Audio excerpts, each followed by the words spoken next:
अथ ध्यानम्। ॐ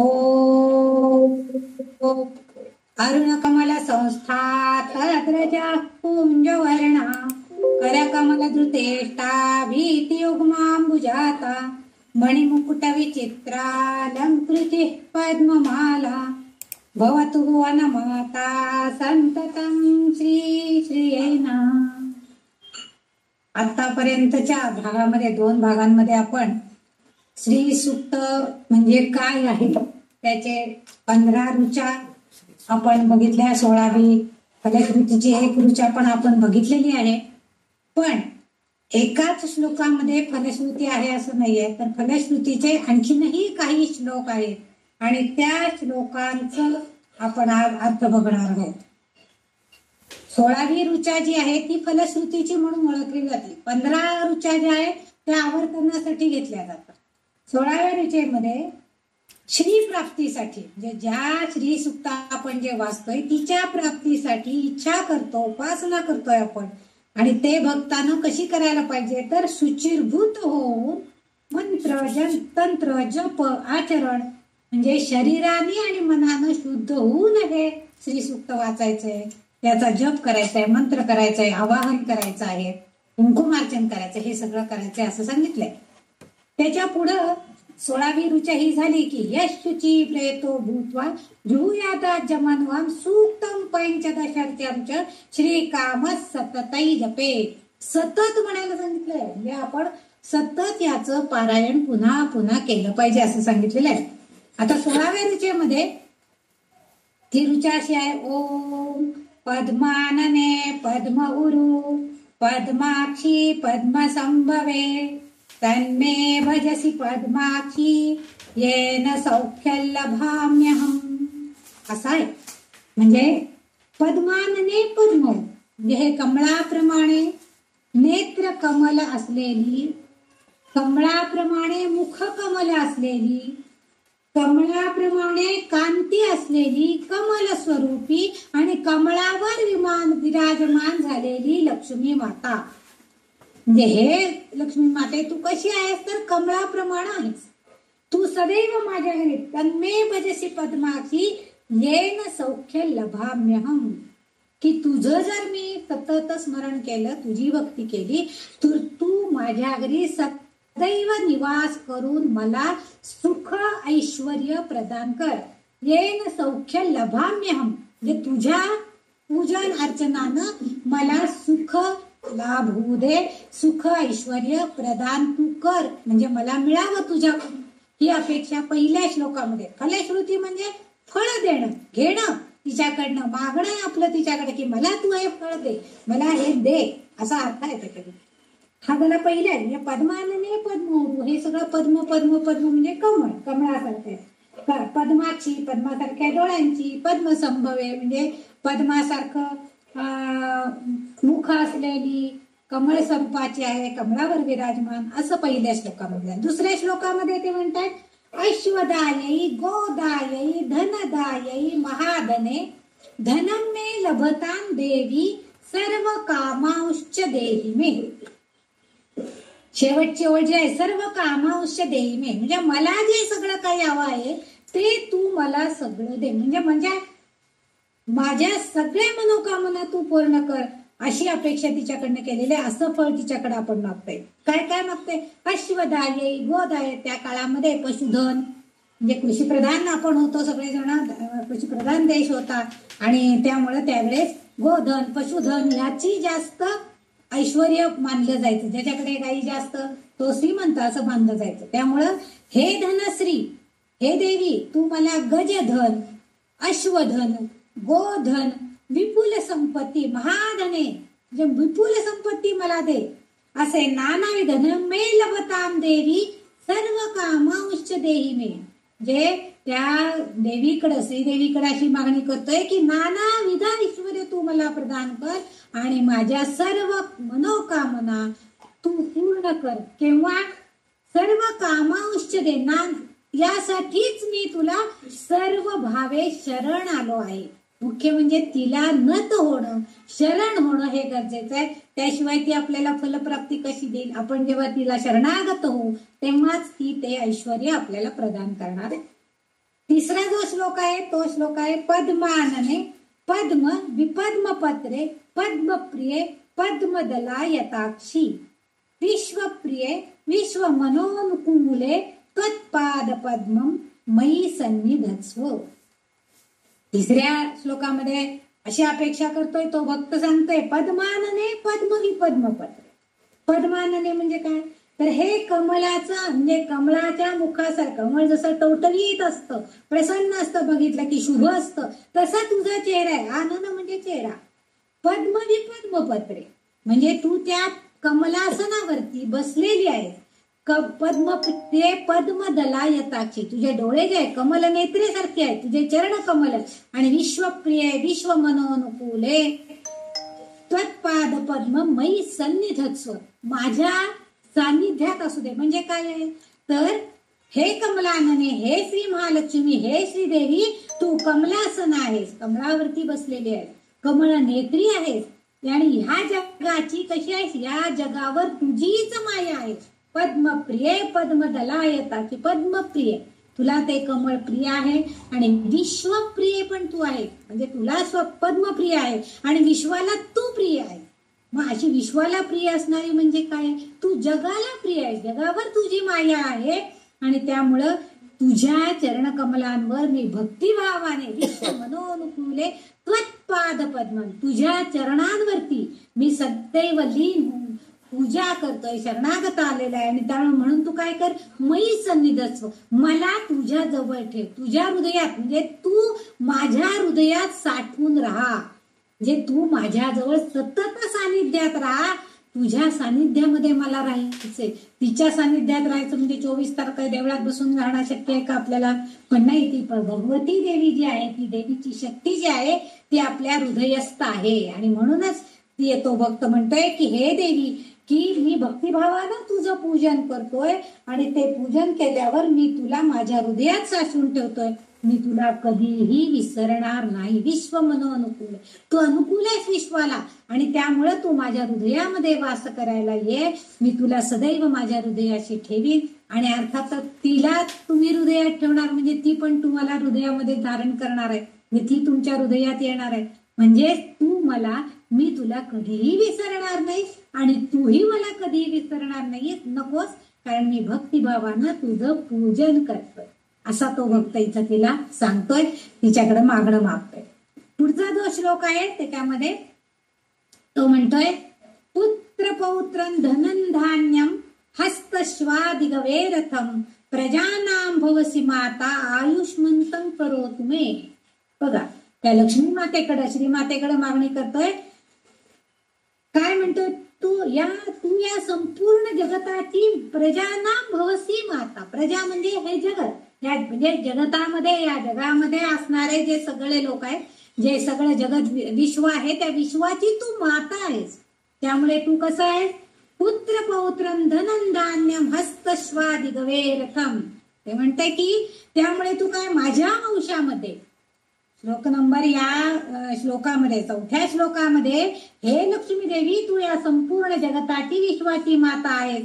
त्यामुळं तू माझ्या वंशामध्ये पुत्र पौत्र म्हणजे मुलं बाळ आपण जे म्हणतो, म्हणजे माझ्या वंशामध्ये मुलं नातवंड असं सगळं दे. त्याशिवाय काय आहे? पुत्र पौत्रं धनं धान्यं, धन पण पाहिजे. नुसतं पुत्र पौत्र करून त्यांना काही उपाशी ठेवायचे का? त्यांची आबळ करायचे का? नाही. तर त्यासाठी मुबलक पैसा, धान्य, अन्नधान्य भरपूर पिकवायला पाहिजे.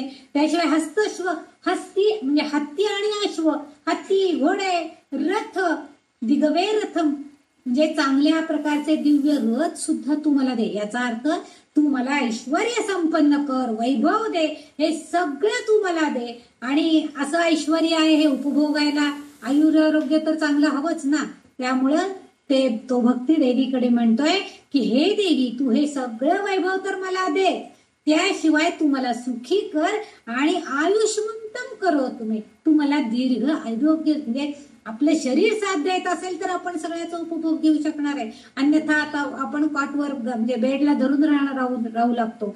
पण तसं व्हायला नकोय, म्हणून तो भक्त त्या देवीकडे, श्रीदेवीकडे प्रार्थना करतोय की पुत्र पौत्र सगळं म्हणजे नातवंड पंतवंड इथपर्यंत मला सुख उपभोगायला मिळू दे, सगळं ऐश्वर तू मला प्रदान कर, वैभव मला प्रदान कर, आणि हे सुख समृद्धी तू मला देशील तेव्हाच मी सुखी होणार आहे. आणि मला सुखी करून त्याचबरोबर मला दीर्घ आयुष्य, चांगलं आरोग्य तू मला प्रदान कर, हे मागणं या 4थ्या श्लोकामध्ये तो भक्त त्या देवीकडे मागतोय.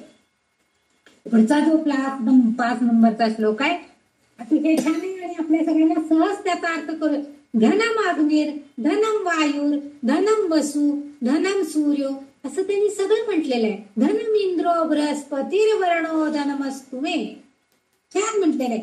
की कारण काय म्हटलं, जे धन आहे ते कसं आहे, अग्नी, वायू, सूर्य, अष्टवसु, देवेंद्र म्हणजे इंद्र, बृहस्पती, वरुण, सर्व देवदेवता जे आहेत, त्याशिवाय धन धान्य, धनमाश्रिना म्हणजे धनधान्य जे आहे ते सगळं काय, तू मला सगळं हे मिळवून दिलं पाहिजेस. म्हणजे मी तुझं पूजन केलंय, तुझं अर्चन करतोय, तुझ्या भक्तिभावामध्ये लीन आहे, तुला चरण आलेलो आहे, मग तू मला हे सगळी सुख समृद्धी मिळवून दे. आणि त्यामुळं त्यांचे शक्ती सामर्थ्य म्हणजे ह्या सगळ्यांचं म्हणजे अग्नीकडे असणार, अग्नी स्वरूप धन म्हणजे अग्नी आहे, धन म्हणजे वायू आहे, धन म्हणजे सूर्य आहे, धन म्हणजे अष्टवसु आहे, धन म्हणजे इंद्र आहे, धन म्हणजे बृहस्पती आहे, धन म्हणजे वरुण आहे, असं सगळं म्हटले. म्हणजे हे सगळे जर धन आहेत तर ते सगळं धन मला पाहिजे. आता सगळे धन म्हणजे काय, ते प्रत्येक वरुण इंद्र अग्नी प्रत्येक एक हिच्याकडे येणार आहेत का, तसा अर्थ नाही.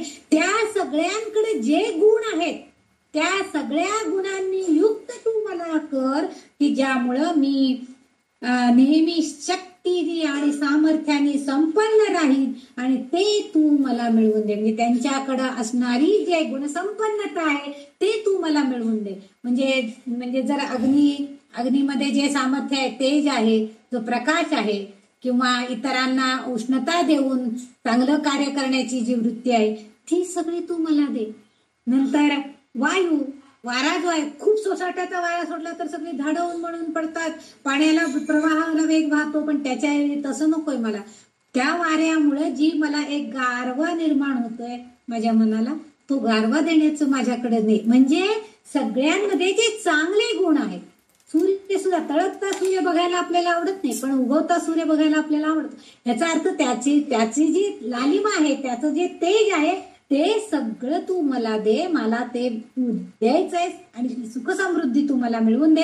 म्हणजे त्या सगळ्यांचं सामर्थ्य, त्या सगळ्यांची शक्ती तू मला दे, आणि त्यामुळं मी सुद्धा तसाच शक्तिमान होऊ दे, असं तू मला वैभवशाली कर. असे थोडक्यात प्रार्थना भक्तानं धनमस्तु मे, धनमस्तु म्हणजे हे सगळं दादा माझ्याकडे येऊ दे, मला मिळू दे, मला मिळू दे. याचा अर्थ तो स्वतःला मागतोय म्हणजे स्वार्थ झाला, पण त्या स्वार्थाबरोबर तो जो सांगतोय की हे सगळे जण जसं इतरांना गारवा देतात, इतरांना तेज देतात, इतरांना शक्ती देतात, तसंच सामर्थ्य, ती शक्ती मला पण दे, मी पण त्यांना सगळ्यांना ते देऊ शकेल. ही प्रार्थना, ही फलश्रुती मधला हा श्लोक याच्यामध्ये महत्वाचा आहे. पुढचा जो श्लोक आहे 5-6 नंबरचा, वैनतेय सोमम पिब सोमम पिबतु वृत्रः सोमंदलस्य सोमिनो मय्यन ददातु सोमिनः. आता ह्या श्लोकामध्ये 6व्या श्लोकामध्ये श्री लक्ष्मी जी आहे तिच्या सानिध्यात निवास करणारा जो गरुडराज आहे, वैनतेय म्हणजे गरुड, सोम पिब सोमम. आणि जे पूर्वीच्या काळी यज्ञयाग असायचे त्यावेळेस काही सोमरस, म्हणजे आपण सोमरस म्हणजे दारू असं आपण म्हणतो, पण तसं नाहीये, काही शक्ती प्रदान होण्यासाठी म्हणून काही वनस्पतींचे रसांचं प्राशन, आपण रुद्रामध्ये त्याचा उल्लेख आलेला आहे आणि आपण तेव्हा त्याचा थोडाफार अभ्यास केलेला आहे, कशापासून कोणता रस तयार होतो ते. तर तसा सोमरस आहे, यज्ञात तयार केलेल्या सोमरसाचे प्राशन करावे. तसेच यज्ञ समारंभ चालवणाऱ्या ऋत्विजांनी, मला आता यज्ञ समारंभ चालवत आहे म्हणजे तो यज्ञ चालवणारा जो ऋषी असेल, जो कोणी मुनी असेल, जो कोणी पौरोहित्य करणारा पुरोहित असेल, तो तेवढा सामर्थ्यवान पाहिजे ना. समजा मी चंडी होम करायचं ठरवलंय, यज्ञ करायचं ठरवलंय चंडीचा, आणि त्याला जर काही स्तोत्रच म्हणायला येत नसेल तर तो यज्ञ सफल होईल का? नाही होणार. म्हणजे तितका विद्वान, तितका सामर्थ्यशाली, त्याच्यामध्ये सुद्धा तेवढं पावित्र्य, तेवढी शक्ती, तेवढं सामर्थ्य असणारा असा पाहिजे. म्हणून ते 6व्या श्लोकामध्ये तो भक्त म्हणतोय की हे लक्ष्मी, तू जसं नेहमी त्या गरुडराजामध्ये सानिध्यात निवास करणाऱ्या गरुड राजामध्ये मी यज्ञात तयार केलेल्या रसाचे तू प्राशन कर. म्हणजे गरुड जो आहे त्या गरुडाच्या लक्ष्मी आणि विष्णू दोघे बरोबर असतात कायम, आणि विष्णूचं वाहन गरुड आहे, आणि त्यामुळे लक्ष्मीला सुद्धा गरुडाचं सामर्थ्य माहिती आहे, गरुडाचं सानिध्य तिला मिळते आहे. आणि म्हणून तो भक्त म्हणतोय की मी जेव्हा यज्ञ करतोय तेव्हा त्या गरुडाला सुद्धा मी आवाहन करतोय, आणि माझ्या यज्ञामध्ये तयार होणारा जो सोमरस आहे त्याचं तू प्राशन कर. आणि यज्ञ समारंभ चालवणारे जे सगळे ऋषीमुनी आहेत त्यांना मला, म्हणजे आपण यज्ञ या कशासाठी करतो? काहीतरी फल मिळण्यासाठी. आणि यज्ञाचं पायस, यज्ञाचा प्रसाद आपल्याला मिळाला, यज्ञ फल मिळालंच पाहिजे. आणि ते मिळवण्यासाठी म्हणून त्या ऋत्विजांना, त्या पौरोहत्य करणाऱ्या पुरोहितांना तू शक्ती दे की त्यांनी मला सुख, समृद्धी, स्थैर्य प्राप्तीसाठी सोमरसाचा प्रसाद द्यावा. आता इथं सोमरसाचा प्रसाद आहे म्हणजे काय? सोमरस म्हणजे आपल्याला सर्व शक्ती प्रदान करणारा रस आहे. म्हणजे आपण बघा, आपण सुद्धा खूप ताणलेला असला आणि घोटभर पाणी पिलं तरी सुद्धा ते अमृतासमान आपल्याला होतं. का होतं? कारण त्यावेळेस आपण खरोखरी खूप ताणलेला असतो आणि घोटच पाणी प्यायला मिळालं अगदी थंडगार तर आपला आत्मा तृप्त होतो. म्हणून तो भक्त म्हणतोय की हे लक्ष्मी देवते, तुझ्या सानिध्यात असणारा हा गरुड आणि मी यज्ञात तयार केलेला हे जे सोमरस आहे याचं प्राशन तू करावंस, हे खरं आहे. परंतु त्याबरोबर तो यज्ञयाग चालवणाऱ्या ऋषींकडून मला तू सगळं हे प्राप्त करून दे. आणि त्याचबरोबर सोमरस प्राशन करणं सगळ्यांनाच दिलं जात नाही. तो फक्त ठराविक म्हणजे ज्यांना ती पात्रता आहे तो सोमरस पिऊन तेवढा समवण्याची, कारण ती शक्ती जी आहे ती आपल्याला पेलवायला पाहिजे. काही काढे सुद्धा आपण घेऊ शकत नाही, आपल्या शरीराचा दाह होतो. तसं या सोमरसाचा आहे. म्हणून इथं तो भक्त म्हणतोय की सोमरसाचा प्रसाद मला द्यावा. प्रसाद किती घ्यायचा असतो? तीर्थ किती घ्यायचं असतं? हातावर घेतो आपण. तो काय वाटी वाटी 2-2 वाटी तीर्थ पितो का आपण? नाही पित. हातावर एवढ्या आपल्या म्हणजे तळहातावरती जेवढं मावेल तेवढं घेतो आणि आपण प्राशन करतो. प्रसाद सुद्धा आपल्या हातावरती जेवढा मिळेल तेवढाच आपण. म्हणून प्रसादाला महत्व आहे, कारण त्यामुळं आपल्याला शक्ती सामर्थ्य प्रदान करणारा असा तो प्रसाद आहे आणि तो मला तू दे, असं त्या लक्ष्मी मातेकडे ते प्रार्थना करतायत. पुढच्या श्लोकामध्ये भक्त आणखीन काय सांगतोय? न क्रोधो न च मात्सर्यं न लोभो न शुभामतीं भवन्ति कृतपुण्यानां भक्तानां श्री सुक्तै जपे. बघा, छान सांगते की हे सगळ्यांना आपण आता श्री सुक्त कितीतरी सगळेच जण म्हणतात असं काही नाही. काही जणांना श्री सुक्त म्हणजे काय आम्ही आज पहिल्यांदाच ऐकलं असे म्हणणारे सुद्धा बरेच लोक असतात. आम्ही कधी ऐकलंच नाहीये, नुसतं ऐकून आहोत काहीतरी श्री सुक्त असतं म्हणून, आम्ही कधी वाचलंच नाहीये असंही म्हणणारे लोक असतात. म्हणजे पुण्यवान लोक जे आहेत त्याच भक्तगणांना श्री सुक्ताचा नेहमी पाठ करावा. म्हणजे जे पुण्यवान असतात त्यांनाच ते करायला मिळतं. दर शुक्रवारी सुद्धा श्री सुक्ताचा 16 वेळा पाठ करणारे लोक आहेत, बरेच जण आहेत. दर शुक्रवारी जेव्हा लक्ष्मीची पूजा करतात, वैभव लक्ष्मीची करतात, साध्या लक्ष्मीची करतात, तर त्या महालक्ष्मीची पूजा करताना श्री सुक्ताचा पाठ म्हणणारे बरेच लोक आहेत. आणि म्हणून तो भक्त म्हणतोय की पुण्यवान असलेल्या भक्तगणांनी श्री सुक्ताचा नेहमी पाठ करावा. श्री सुक्ताच्या पठणाने काय होते? या श्री लक्ष्मीच्या आराधनामुळे काय होते? तर भक्तगणांच्या मध्ये असणारा न क्रोधो, राग नाही सत. न क्रोधो म्हणजे काय? क्रोध नाही असं नाहीये. न क्रोध म्हणजे त्यांच्यामध्ये, कारण मनुष्य प्राणी आहे त्याच्यामध्ये क्रोध, लोभ, मोह, मद, मत्सर हे सगळे गुण आहेत, जे वाईट गुण आहेत, जे आपल्याला जे विकार आहेत ते सगळे प्रत्येक माणसामध्ये आहेत.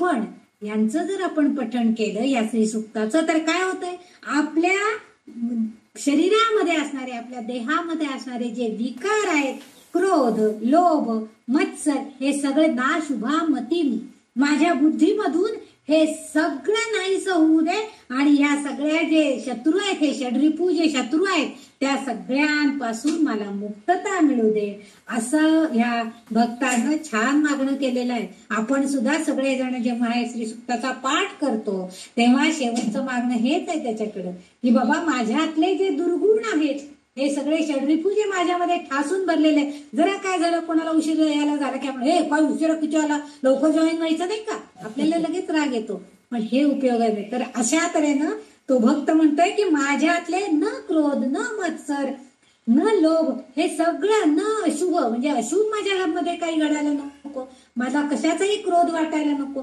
असं सगळं तू अशी चांगली मती म्हणजे बुद्धी, अशी चांगली बुद्धी तू मला दे. या सगळ्या शत्रूंपासून मला लांब ठेव, या सगळ्या शत्रूंपासून मला मुक्त, हे शत्रू म्हणजे काम, क्रोध, लोभ, मोह, मद, मत्सर, या सगळ्यांपासून मला मुक्तता मिळू दे. हे मागणं भक्तांनी केलेलं आहे. आणि तो भक्त जेव्हा हे म्हणतोय तेव्हा आपण सुद्धा तिच्याकडे तेच मागतोय की हे देवी तू माझ्यातलं हे सगळं नष्ट कर आणि मला सात्विक बनव, हेच अपेक्षा आहे. पुढचा 8 नंबरचा जो श्लोक आहे त्याच्यामध्ये सरसी जनिलये सरोज हस्ते धवलतरां शुक गंध माल्य शोभे भगवती हरिवल्लभे मनोज्ञे त्रिभुवन भूतिकरी प्रसीद मह्यम. फार छान श्लोक आहे. तो म्हणते, तो भक्त म्हणते, हे महालक्ष्मी माते कशी आहे तू, सरसी जनिलये सरोज हस्ते धवलतरां शुक, धवलतर म्हणजे शुभ्र वस्त्र धारण कर, धवल म्हणजे शुभ्र पांढरं, तू शुभ्र वस्त्र धारण करणारी आहेस. त्याशिवाय काय, सरसी जनिलये सरोज हस्ते, सरोज म्हणजे पण कमळच, तुझ्या हातामध्ये कमळ आहे, शुभ्र वस्त्र धारण करणारी आहेस, तुझ्या करकमलांमध्ये सुंदर कमळ तू धारण केलेली आहेस. गंध व फुलांच्या माळांनी तू काय करतेस, भगवती हरिवल्लभे, हरीची म्हणजे श्रीकृष्णाची किंवा भगवानाची, विष्णूंची, हरिवल्लभे, हरिवल्लभ म्हणजे तिचा पती, जो तुझा पती आहे हरी, त्याची तू प्रियांगिनी आहेस. म्हणून तिथं तू सांगते की गंध फुलाच्या माळांनी तू भगवान नारायणांना सुद्धा तू प्रिय आहेस. म्हणजे तू इतकी सौंदर्यवती आहे ते की ते विष्णू सुद्धा तुझ्यावरती भाळतायत. तुझ्या हातामध्ये असणारं कमळ, तू परिधान केलेलं वस्त्र, ह्या सगळ्यामुळे तू अतिशय सौंदर्यवती दिसतेस. धवल तरांशक गंधमाल्य शोभे, म्हणजे तू जे रूप, तुझं गंध, या फुलांनी, छान छान फुलांच्या माळांनी तू जे एक तुझं सौंदर्य खुलून दिसतंय, शोभायमान दिसतंय, आणि त्यामुळं भगवती हरिवल्लभे, त्या तुझे जो भगवान आहेत त्या नारायणांना सुद्धा तू प्रिय झालेली आहेस. आणि त्या पतीला आपोआपच, ही पत्नी आपली प्रिय होणार, इतकी सुंदर जर ती नटली असेल तर आपोआपच त्याला आवडणारच ना. त्यामुळं तिथं म्हणतंय मनोज्ञे. आता इथं मनोज्ञ म्हणजे तू आमच्या मनातलं जाणून घे सगळं, तू आमचं म्हणणं काय आहे आता तुझ्याकडं. मनोज्ञे त्रिभुवन भूती करी प्रसिद्ध मह्यम, म्हणजे तू भक्तगणांच्या मनोकामना, आमच्या मनामध्ये ज्या कामना आहेत, ज्या इच्छा आहेत, तू सर्व पूर्ण करणारी आहेस. तू दिलं नाहीस तर कोण देणार, आपण आईकडेच सगळ्या गोष्टी मागत असतो. मग ही तर जगन्माता आहे, तिच्याकडेच आपण मागणार, हे श्रीदेवी, हे लक्ष्मी माता आहे, तू मला हे सगळं दे, मनोकामना माझ्या सगळ्या पूर्ण कर. कारण काय, सगळ्या त्रैलोक्य, त्रिभुवन म्हणजे त्रैलोक्य, म्हणजे पृथ्वी, आकाश आणि पाताळ, या तिन्ही म्हणजे त्रिभुवनामध्ये सुद्धा काय आहे, तू तुझ्या त्रैलोक्यात सुद्धा तुझ्या कृपेने तू सगळ्यांना ऐश्वर्यवान बनवतेस, तू त्यांना त्यांच्या मनोकामना पूर्ण करतेस. भक्तांच्या प्रसिद्ध मह्यम, मग भक्तांच्या पूर्ण करतेस म्हणजे पर्याय माझ्या प्रसिद्ध मह्यम, तू माझ्यावरती सुद्धा तशीच कृपा कर. त्यामुळे 6 ऐश्वर्य जे आहेत ते अशी असलेल्या लक्ष्मी देवी, तू माझ्यावर असीम कृपा करून माझ्या घरी सदैव निवास कर. म्हणून त्याला प्रार्थना आहे, त्रिभुवन भूती करी प्रसिद्ध मह्यम. भूती करी म्हणजे माझ्या घरामध्ये तू येऊन वास्तव्य कर. ती लक्ष्मी जर आपल्याकडे आली तर तिच्याबरोबर आपोआप हरी येतो. म्हणून मी सुरुवातीला सांगितलं की श्री सुक्ताची सुरुवात करणं हरी ही ओम अशी करायची, तिच्यासह तिने यायला पाहिजे. म्हणजे त्याच्यासह विष्णूला घेऊनच, आपल्या हरीला घेऊनच त्या देवीने यायला पाहिजे. एकटी येऊन उपयोग नाही, तोही एकटा जाऊन उपयोग नाहीये कुठं, आणि तीही एकटी. दोघांनी एकमेकांच्या साथीनं गेलं तरच त्या भक्ताचं कल्याण होणार आहे. आणि म्हणून ती सांगते की अशा तू त्याला घेऊन ये माझ्याकडे. त्रिभुवनाची त्रैलोक्याची तू लक्ष्मी देवी आहे आणि सगळं ऐश्वर प्रदान करणारी आहेस. त्यामुळं तू इथं माझ्याकडं असं तू ऐश्वर्यवान अशी तू लक्ष्मी माझ्या घरामध्ये येऊन राहा, माझ्यावरती कृपा कर, कारण तू भक्तगणांवरती सदैव कृपा करणारी आहेस. तसंच करत राहा आणि माझ्या घरामध्ये पण तू येऊन राहा. सदैव वास्तव्यात असल्यावर आपोआपच ते घर सुखी समाधानी ऐश्वर्यवान सगळंच केलं. आपण त्या घरामध्ये गेलं की आपल्याला कळतं. कुठल्याही एखाद्या काही जणांची घरं अशी असतात, त्यांच्या घरामध्ये प्रवेश केला की अगदी खूप असं शांत वाटतं. बघा तुम्ही, खूप छान असतं. कारण का तर त्यांच्या घरामध्ये त्या हरीचा आणि त्या लक्ष्मीचा निवास आहे हे आपल्या लक्षात येतं. म्हणून तो भक्त तिला प्रार्थना करतोय की तू हरीसहित माझ्या म्हणजे त्रिभुवनामध्ये तू आहेसच, पण तू माझ्या घरात वास्तव्य, माझ्या भुवनामध्ये माझ्या घरामध्ये तू वास्तव्य कर. सगळ्या जगात तू असणार आहेस, पण तू माझ्याकडे ये ही अपेक्षा तो भक्त करतोय. पण नुसतं अपेक्षा माझ्याकडे ये नाही, तर त्यासाठी मी तुझं भजन पूजन अर्चन सगळं करणार आहे हे ते तो सांगतोय. 9वा श्लोक जे आहे, विष्णू पत्नीं क्षमादेवी माधवीं माधव प्रियाम लक्ष्मीं प्रिय सखीं देवीं नमामि अच्युत वल्लभाम. बघा, विष्णू पत्नी म्हणजे विष्णूची पत्नी, विष्णू भार्या श्री महालक्ष्मी क्षमान देवी. तुम्हाला आता तू क्षमा करणारी आहेसच. आणि त्या आता मी मागणं काय करतोय, तू मला क्षमा कर. म्हणजे माझं जर समजा माझ्या हातनं काही चूक झाली असेल, समजा श्री सुक्त म्हणता म्हणता माझं मन चंचल होऊन कुठेतरी दुसरीकडे भरकटलं असेल, काहीतरी विचार मनात वेगळा आला असेल, किंवा मला मधून उठायला लागला असेल, फोन वाजला, बेल वाजली, तर ह्यासाठी मी तुझी क्षमा मागतो. म्हणून तो भक्त म्हणतोय की तू क्षमा करणारी आहेस, तू मला क्षमा कर.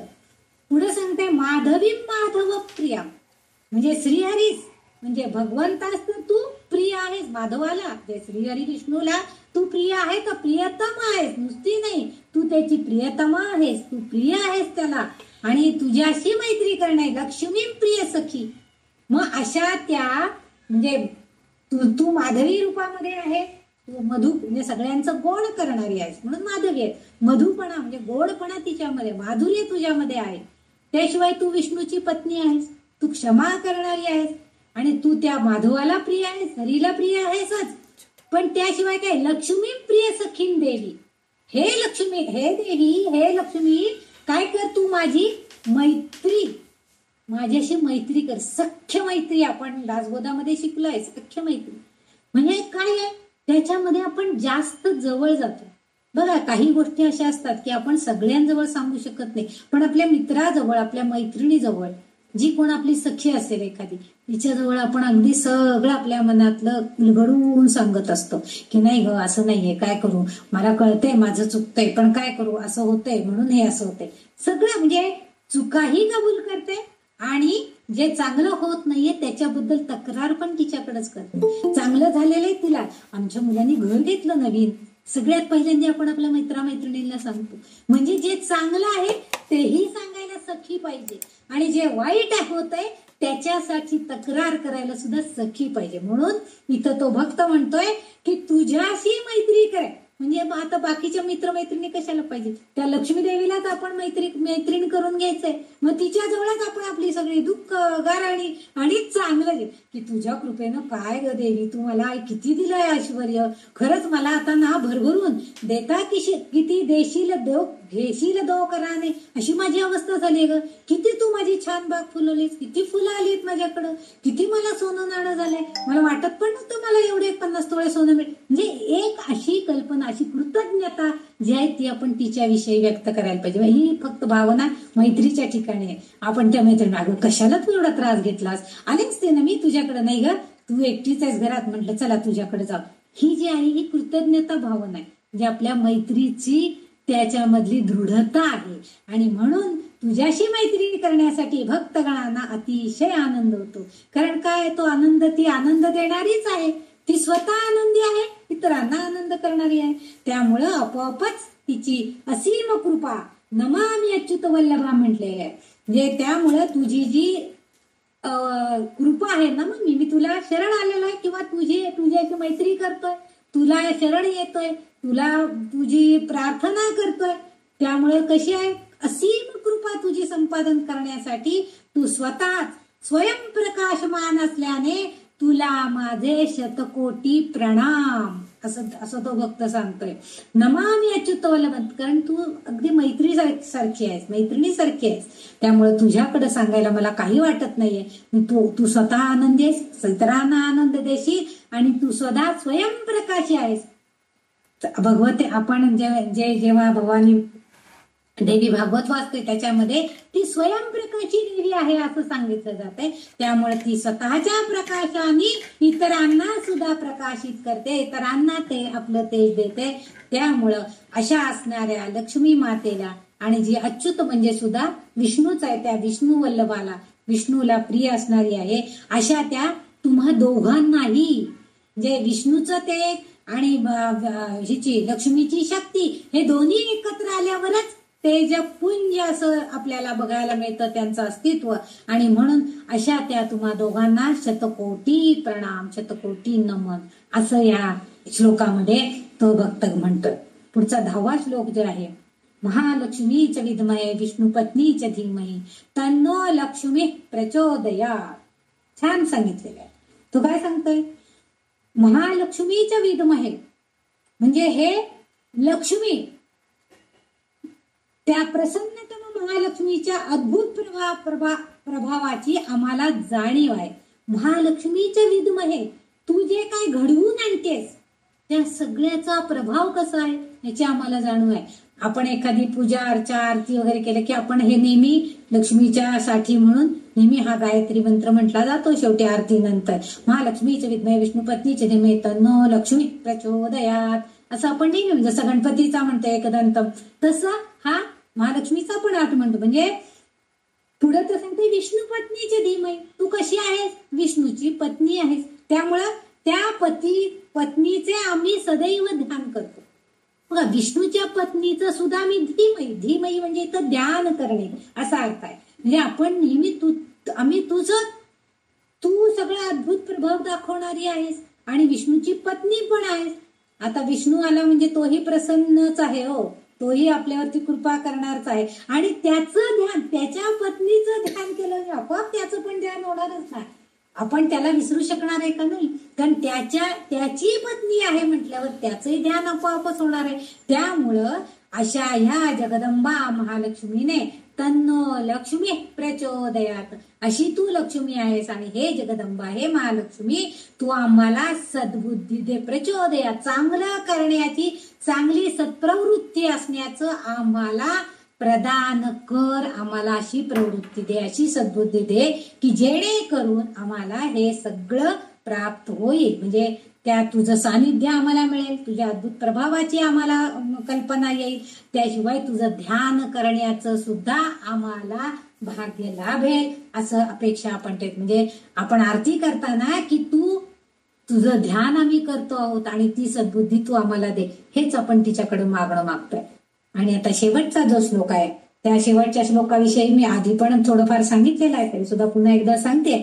श्रीवर्चस्वम आयुष्यम आरोग्यम महाविदात शोभमानं मह्यते धान्यम धनम पशुम बहुपुत्र लाभम शत संवत्सरम दीर्घमायुः, असं म्हटलेलं आहे.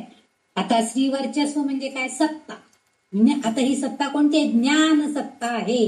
नुसतं सत्ता म्हणजे राज्य करणारे असा अर्थ नाहीये, ज्ञानाची सत्ता, कारण ती सगळ्यांना ज्ञान प्रदान करणारी, म्हणजे ती सरस्वती रूपामध्ये आहे, ती महाकाली रूपामध्ये आहे, ती महालक्ष्मी रूपामध्ये आहे. त्यामुळे सगळी सत्ता प्रदान करणार आहे. म्हणजे महाकाली असेल तर दुष्टाचं निर्दालन करून ती आपल्याला त्यापासून मुक्तता देणारी आहे, म्हणजे ते प्रदान करणारी आहे. महालक्ष्मी असेल तर धनधान्याने समृद्ध वैभवशाली ऐश्वर्यवान करणारी आहे, म्हणून ती महालक्ष्मी आहे. आणि आता इथं सरस्वती आहे, ज्ञानाची सत्ता सुद्धा आहे.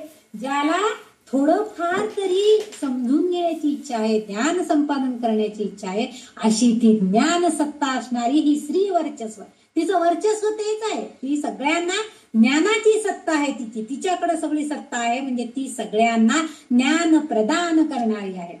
श्री वर्चस्वम आयुष्य, आयुष्य म्हणजे प्राणशक्ती.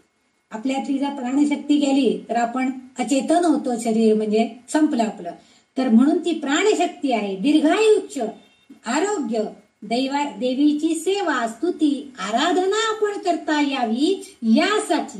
कशासाठी हे सगळं हवंय? नुसतं आरामात पडून राहायचं, खायचं प्यायचं लोळायचं यासाठी नाहीये.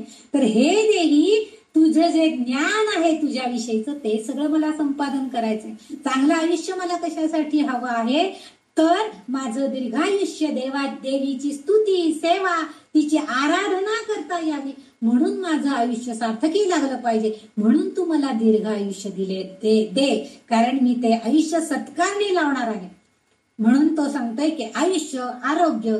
आता आरोग्य म्हणजे फक्त शारीरिक नाही, मानसिक आरोग्य पण पाहिजे. नाहीतर आपलं बसलो आहे आपण इथं श्रीसुक्त म्हणायला, पण मन मात्र कुठंतरी फॉरेनला मुलगा काय करत असेल, मग माझ्या सुनेनं जेवायला त्याला घातला असेल की नाही, किंवा नाथशाळेत आली असेल, हे नाही. किंवा साध्या साध्या गोष्टीत आपलं मन इतकं चंचल आहे, पटकन फिरून येतं कुठंतरी की बाई ग भांडी घासायचे राहिले, भांडेवाली आली नाहीये, मला आता भांडी घासायला पाहिजे तिथून उठलं की, हे विचार मनामध्ये. म्हणजे आपलं मन. म्हणून शारीरिक आरोग्याबरोबर मानसिक आरोग्य. मी जे कार्य करते ना त्यामध्ये ते कार्य संपेपर्यंत मी मनानं त्या कार्याचीच आहे असं राहायला पाहिजे. आपण दुसरीकडे आपलं मन क्षणभरही डायव्हर्ट होऊन द्यायचं नाही, त्यापासून थोडंही दूर जाऊ द्यायचं नाही. एक काम हातात घेतले ना ते पूर्ण करूनच मी उठणार. कितीही कोणी काही म्हणू दे, तिकडं आपण दुसरं किती मोठमोठ्यानं गाणं लावलं असेल, पण आपली जर एकतानता अनुसंधान असेल आपल्या म्हणण्याशी आपल्या ध्यानाशी, तर आपल्याला त्या कोणत्याही गोष्टी आपल्यावरती प्रभाव करत नाहीत. आणि म्हणून मानसिक शक्ती सुद्धा तितकीच महत्वाची आणि ती त्या देवीकडे आपण मागतोय. नंतर त्या म्हणतायत श्रीवर्चस्वम आयुष्यम आरोग्यम महाविधा.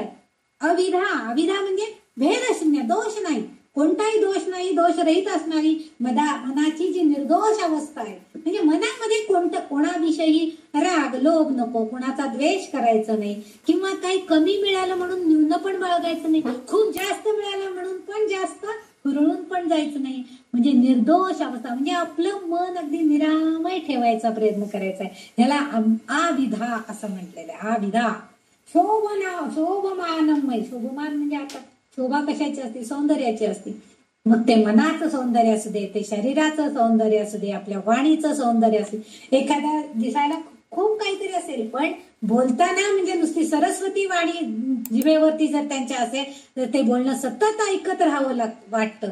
ते वाणीचं सौंदर्य. आणि तसं म्हणून सौंदर्य मनाचं पाहिजे, सौंदर्य हे शरीराचं पण पाहिजे आणि बाह्य सौंदर्य. पण बाह्य सौंदर्याला आपण भुलून जायचं नाही. आंतरिक सौंदर्य जे आहे ते आपलं चांगलं पाहिजे. म्हणजे भगवंताला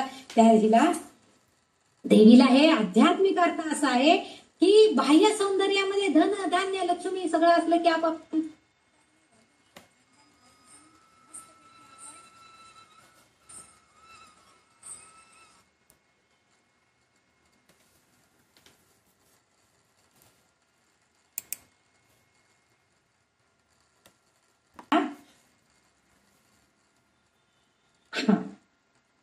तर बाह्य सौंदर्य जे आहे तर त्याचा आध्यात्मिक अर्थ असा चांगला सांगितला जातो की धनलक्ष्मी आहे, धान्य लक्ष्मी आहे, भूलक्ष्मी आहे. अनेक रूपांमध्ये ही देवी नटलेली आहे. अशा रीतीचं तिचं सौंदर्य.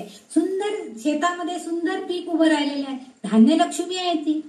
सुंदर धन जे आहे ते धन विविध तऱ्हेचं असतं, ते सगळं धन तिथं आहे. आणि अशा अनेक रूपांमध्ये ती महीयते म्हणजे उच्च स्थानी विराजमान आहे.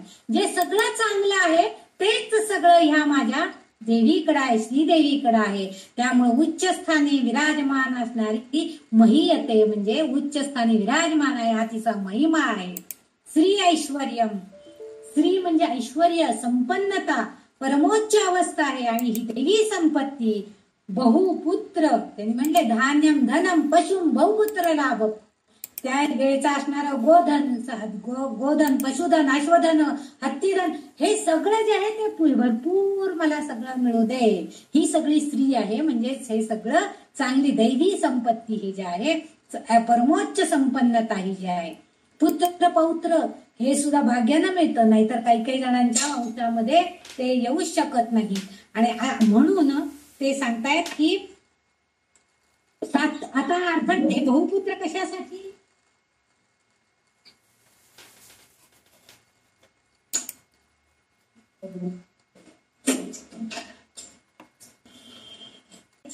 असं मागणं काय केलेलं आहे बरं? आता हल्ली एक नाही तर दोन पुढे आहेत, फार तर एकच हल्ली एकच असतंय, दोन सुद्धा नको म्हणतात. पण बहुपुत्र लाभ असं का अपेक्षित केलेलं आहे? कारण तर बहुपुत्र, बहु याचा अर्थ खूप असा न घेता तर सात्विक असा घेऊया आपण. म्हणजे सात्विक लोकांची वाढ झाली पाहिजे, सात्विक लोकांची संख्या वाढली पाहिजे. म्हणजे आयुष्य तर आपण मागितलंय की मला भरपूर आयुष्य दे, दीर्घायुष्य दे, पण त्या आयुष्याबरोबर सुद्धा मी जो धर्म पाळणार आहे, आश्रम धर्म जो आहे, म्हणजे आपला संसार करणारा आश्रम, संसार आश्रम आहे, वृद्धा आपल्याला मिळणारा विरक्ती आश्रम जो आहे, संन्यास आश्रम आहे, हे जे सगळे बाल्यावस्था म्हणजे आपल्या ज्या अवस्थांमधून आपण जेव्हा जाणार आहोत त्यावेळेस जे जे घडणार आहे ते सगळं माझ्या सात्विक वृत्तीतून घडू दे अशी अपेक्षा आहे. म्हणून असे पुत्र पौत्र मला लाभ होऊ दे. कारण 1 ते 25 वर्षापर्यंत आपण ब्रह्मचारी असतो, त्यावेळेस आपण ज्ञान संपादन केलं पाहिजे, चांगलं ज्ञान संपादन करण्याचा प्रयत्न केला पाहिजे. 25 ते 50 या वयामध्ये आपण गृहस्थाश्रमामध्ये होतो, आपण लग्न करून घेतलेलं असतं, आपल्या जबाबदारी असते आपल्या पत्नीची, मुलाबाळांची, आई वडिलांची. गृहस्थाश्रम सुद्धा आपण चांगला पाळला पाहिजे. 50 ते 75 मध्ये संसारातील आसक्ती थोडीशी काढून घेऊन आपण वानप्रस्थ आश्रम कसे व्हायला पाहिजे, म्हणजे आणि शेवटचा आहे संन्यास आश्रम. मग हे सगळं करण्यासाठी काय करायला पाहिजे? शतसंवत्सरम दीर्घमायु. आणि म्हणून त्या भगवती देवीकडे, त्या श्रीलक्ष्मीकडे मागणं केलेलं आहे की तू मला चांगलं शरीर, चांगलं मन, व्यापक अर्थानं इथं हे सगळं दिलेलं आहे. श्री ही व्यापक आहे. श्री हा जो शब्द आहे तोच मुळात व्यापक आहे. त्याच्यामध्ये मन, शरीर, आपलं आचरण, आपला चरितार्थ यासाठी लागणारं धन धान्य हे सगळं आवश्यक आहे. आणि त्याचबरोबर आपली मानसिक, शारीरिक आणि परमार्थिक उन्नतीसाठी तिच्याकडं हे सगळं मागणं त्या भक्तानं केलेलं आहे. कारण ऐहिक पूर्ती झाली की मगच आपली आध्यात्मिक प्रगती होणार आहे. पोटाच्या खायची भ्रांत असेल आणि त्याच्या पुढे तुम्ही गीता वाचायला लागलात तर तो म्हणेल काय उपयोग नाही तुमच्या गीतेचा, भाव दे, माझ्या पोटात भुकेने आग दोन उसळलाय, चाराने द्या, त्याच्यापेक्षा वडापाव जाऊन खाऊन येतो. म्हणजे हे जे आहे म्हणजे ऐहिक पूर्तीसाठी आपल्याला आधी ऐहिक पूर्ती झाली की मगच आपण आपली आध्यात्मिक प्रगती होणार असते, आध्यात्मिक कडे आपला कल होतो. आणि मग आपण जर हे सगळं या श्री सुक्ताच्या वाचनानं पठणानं जर केलं तर आपोआपच आपल्यालाही वाचा सिद्धी प्राप्त करून देणार असं हे सुक्त आहे. आणि म्हणूनच मी एका श्लोकामध्ये तुम्हाला सांगितलेलं होतं अर्थाचा अर्थ सांगत असताना की त्यासाठी आपण सत्यावर अधिष्ठित अशी आपली वाचा पाहिजे. आपण खोटं बोलायचं नाही, कितीही काही असू ते, कोणाशीही खोटं बोलायचं. जे काय खरं असेल ते, हो मला उशीर झाला, मला हे कळलं नाही, मला हे येत नाही, हे कबूल करायला काय हरकत आहे. पण तसं होत नाहीये. आणि म्हणून आपण सामान्य भक्त होतो. पण जेव्हा आपण जर हे सगळं जर तितक्या तन मन धनानं जर त्या श्री सुक्ताचं पठण, वाचन, मनन, चिंतन केलं तर आपोआपच आपल्याला सुद्धा वाचा सिद्धी प्राप्त होईल आणि आपल्याला त्या श्री लक्ष्मीची आपल्यावरती कृपा झाली आहे असं आपण म्हणू शकतो. आणि हेच या सगळ्या फलश्रुतीचं सगळं श्रेय आहे. अशा तऱ्हेनं ह्या श्री सुक्ताची फलश्रुती इथं संपन्न झालेली आहे.